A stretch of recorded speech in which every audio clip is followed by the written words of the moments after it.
Putrine. Iki suwe-suwe midak telo niki mengke. Ayo. Wah, Ayo biasa wong otone icak kok tadi. Panganan barang tidak ya wis ben. Icak ketan. Simbah dhisik takon bagi men, ana bedhan icak ketan. Icak ketan ki apa? Kaki mata ning suketan. Oh, ora saiki jaman bapakmu dhisik nek ndakel ngono kuwi. Burnas kopen. Oh, bubur panas kokopen.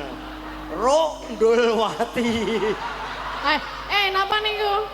Jeruk kemandul disawati. Aduh. Apa? Mbah. Kowe ra duwe we. Napa? Duwe we jeruk apa kowe? Gadah. Endi? Ning omah. Ra iso. Jenengan duwe. Ora ta? Duwe ning cilik. Cilik tor kisut.